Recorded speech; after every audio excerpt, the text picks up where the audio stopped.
একটা মন্দির 17 বার ভেঙেছে, 17 বার লুট হয়েছে, তবু আজও মাথা উঁচু করে দাঁড়িয়ে আছে।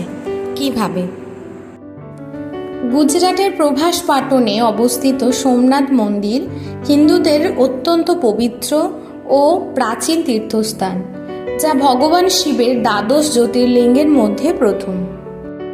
এই মন্দির বারংবার ধ্বংস ও পুনর্নির্মাণের সাক্ষী, তাই একে চিরন্তন পীঠ বলা হয়। গল্পের সূত্রপাত পৌরাণিক কাহিনী থেকে। সোমনাথ কথার অর্থ সোমের নাথ বা চাঁদের রক্ষাকর্তা। পুরাণে কথিত আছে, চন্দ্রদেব রাজা দক্ষের কাছে অভিশাপ পেলে প্রভাস তীর্থে এসে ভগবান শিবের আরাধনা শুরু করেন এবং অভিশাপ মুক্ত হন। মন্দিরের ইতিহাস 600 খ্রিস্টপূর্বাব্দের আগে বলে মনে করা হয়।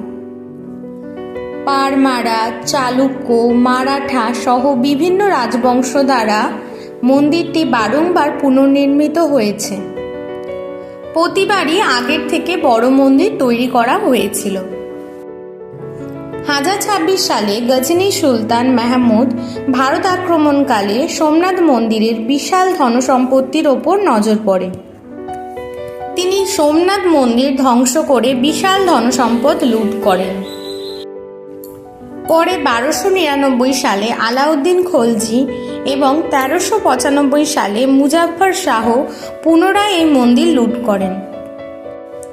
1706 সালে ঔরঙ্গজেবের আক্রমণ ছিল শেষ বড় আক্রমণ। তিনি এই স্থানে মন্দির ভেঙে মসজিদ তৈরি করেন। 1783 সালে ইন্দোরের রানী অহল্যাবাই হোলকার মসজিদের পাশে একটি ছোট মন্দির বানায়। এর পরের ঘটনায় 1947 সালে সর্দার প্যাটেল স্বাধীন ভারতের মন্দির দর্শনে এলে মসজিদের ভেতর ভাঙা শিবলিঙ্গ দেখে ভারাক্রান্ত হন এবং পুনর্নির্মাণের শপথ নেন। তবে সরকারি টাকায় নয়, জনগণের টাকায়। সকল শ্রেণীর মানুষ এসে এখানে অনুদান করেন। শেষবারের মতন তৈরি হলো সোমনাথ মন্দির। রাষ্ট্রপতি রাজেন্দ্র প্রসাদের দ্বারা মন্দিরের প্রাণ প্রতিষ্ঠা করা হয়। আজ মন্দিরের সামনে একটি স্তম্ভ আছে, বান স্তম্ভ। প্রতিদিন ভগবান সোমনাথের আরাধনা এখানে করা হয়। এক কথায় সোমনাথ মন্দির শুধু উপাসনালয় নয়, এটি অদম্য চেতনা এবং বিশ্বাসের প্রতীক, যা বারবার ধ্বংসস্তূপ থেকে নতুন করে মাথা তুলে দাঁড়িয়েছে।